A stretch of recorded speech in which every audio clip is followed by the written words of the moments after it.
حدیث شریف بتاتی ہے جب انسان گناہ کرتا ہے نا تو ایک بہت چھوٹا سا کالا سیاہ بلیک ڈاٹ نقطہ بن جاتا ہے اس کے دل پر، باریک سا.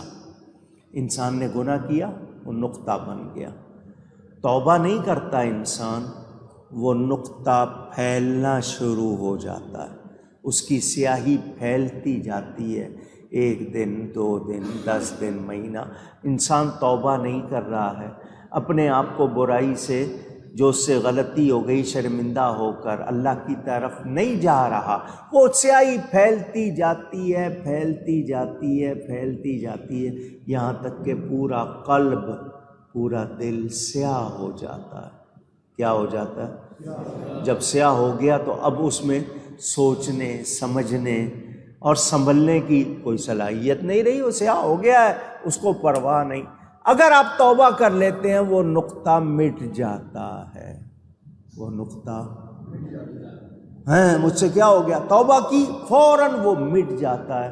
اور ہم لوگوں نے کیا کیا ہوا ہے؟ نہیں جی، میں نے نوجوانوں کو اکثر سنا دیکھتے، بوڑھے ہوں گے تو پڑھ لیں گے نماز، بوڑھے ہوں گے تو کر لیں گے حج، بوڑھے ہوں گے تو توبہ کر لیں گے، ابھی تو انجوائے کرنے دیں، ابھی تو مزے لینے دیں. یہ حال ہے لوگوں کا.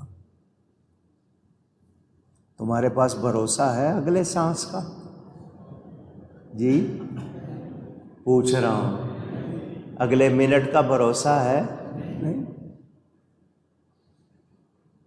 توبہ کی امید پر گناہ کرتے رہنا اور بڑھاپے کی امید پر توبہ کو مؤخر کرنا، دیر کرتے رہنا، یہ سمجھداری کی باتیں نہیں ہیں.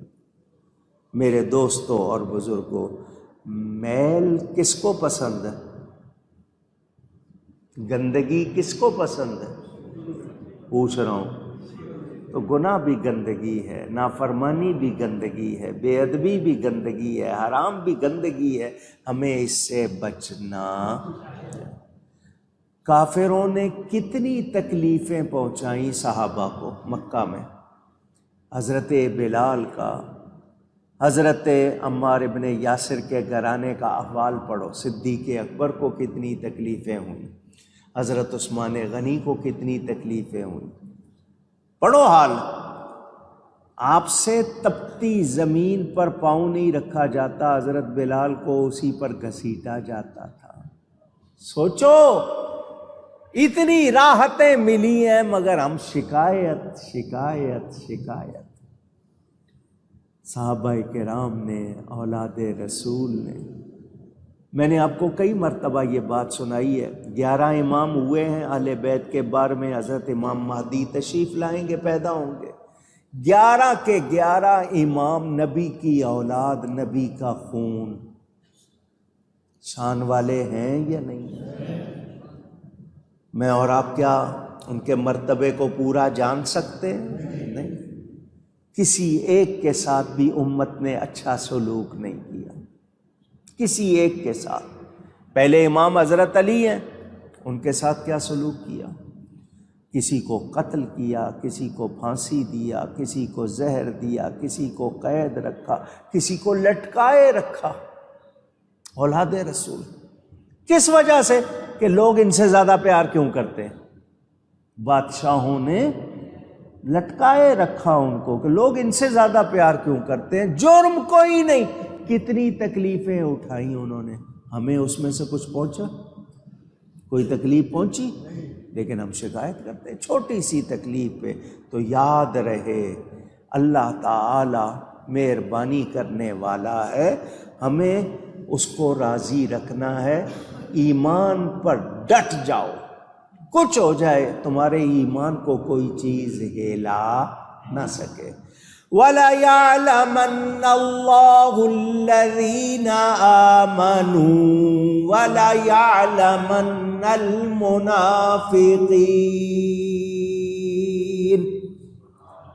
پہلی آیت میں کاذبین تھا، جھوٹوں کا. یہاں فرمایا اور اللہ ضرور ظاہر کر دے گا ایمان والوں کو اور ظاہر کر دے گا منافقوں کو.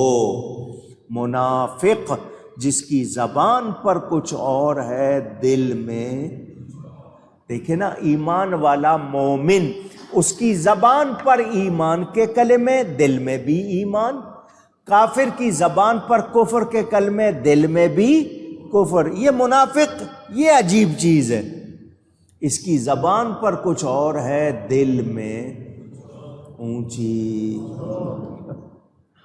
وعدہ کرے گا پورا نہیں کرے گا، جب بولے گا جھوٹ بولے گا، دھوکہ دے گا، امانت میں خیانت کرے گا۔ نشانیاں بتا دی۔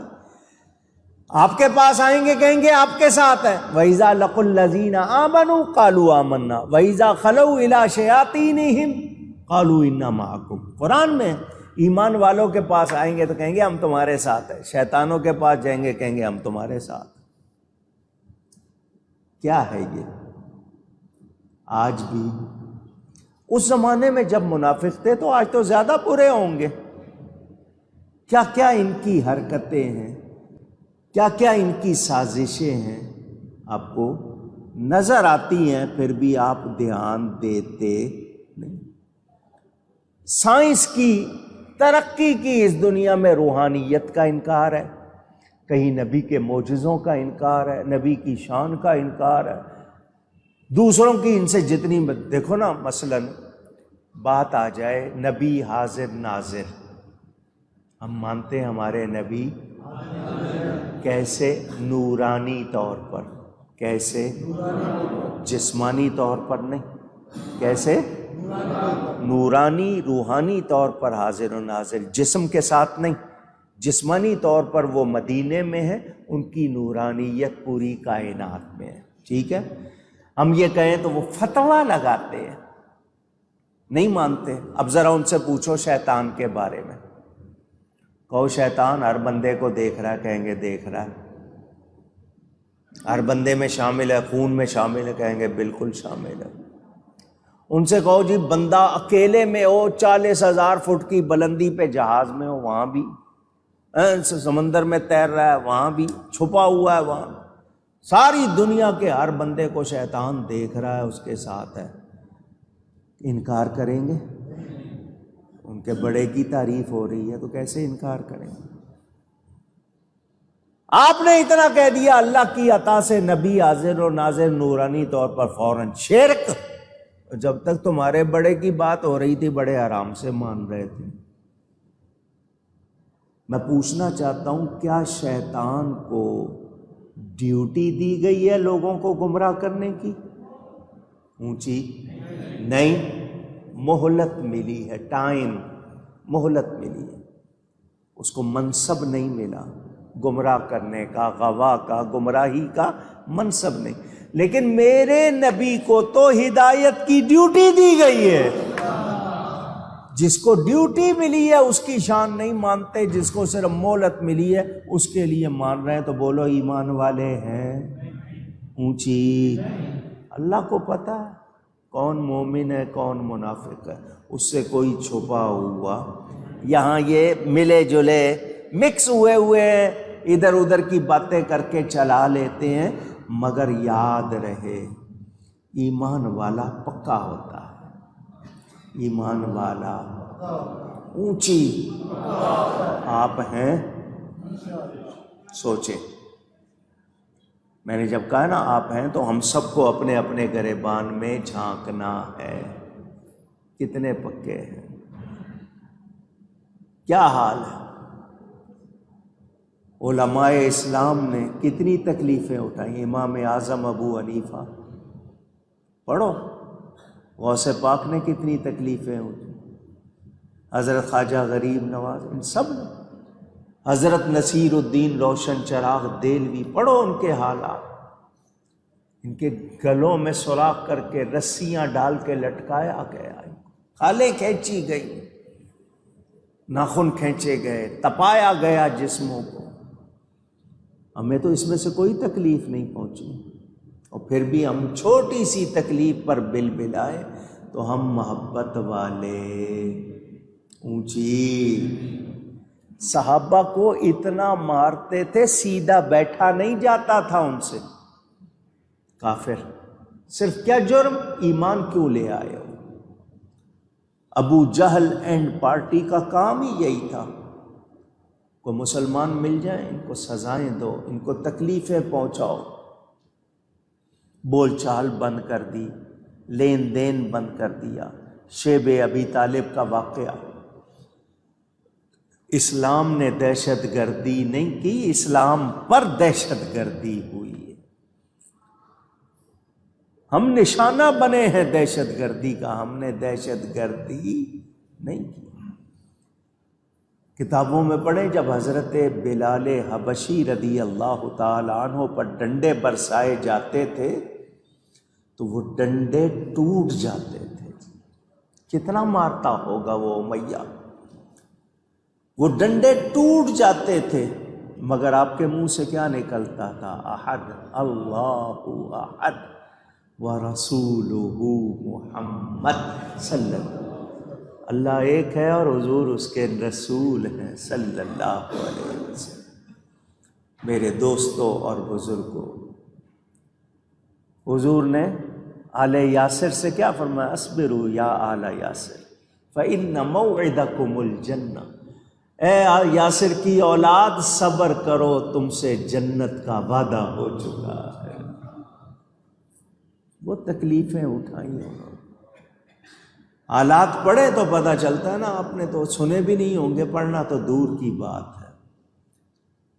ہمیں اللہ سے ڈرنا چاہیے اور ایمان پر ثابت قدم۔ محبت سکھاتی ہے یہ باتیں، اگر محبت نہ ہو نا تو پھر ہمیں یہ چیزیں سمجھ میں آتی نہیں۔ آپ کی کوئی بات کسی کے سامنے ظاہر ہو جائے، پوشیدہ بات، آپ کو شرمندگی ہوتی ہے یا نہیں؟ اونچی بھری بزم میں، کسی بڑے مجمع میں اگر ایسا ہو جائے تو اور زیادہ برا لگتا ہے، ایسا ہی ہے نا؟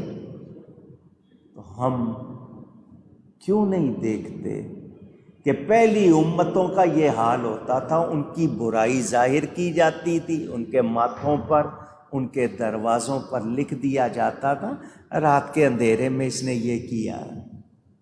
شکلیں بدل جاتی تھی، رات کو سوتے تھے بندے ہوتے تھے، صبح اٹھتے تھے تو بندر ہو جاتے تھے۔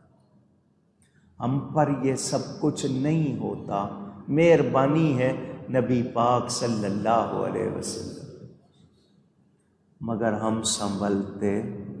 یہ جو ہمارے آج عیب چھپے ہوئے ہیں، یہ ہمارا کمال ہے؟ یہ سب ان کی مہربانی۔ انہوں نے دعا فرمائی تھی، یا اللہ پہلی امتوں پر جیسا عذاب آیا میری امت پر۔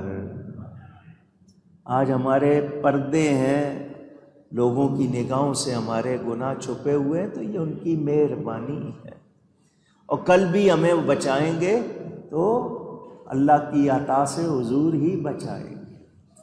وہ جو مولانا حسن رضا خان نے کہا نا، آج جو عیب کسی پر نہیں کھلنے دیتے، یہ ان کی رحمت کی چادر ہے جس نے ہمیں ڈھکا ہوا ہے۔ آج جو عیب کسی پر نہیں کھلنے دیتے، کب وہ چاہیں گے میری حشر میں رسوائی ہو۔ اللہ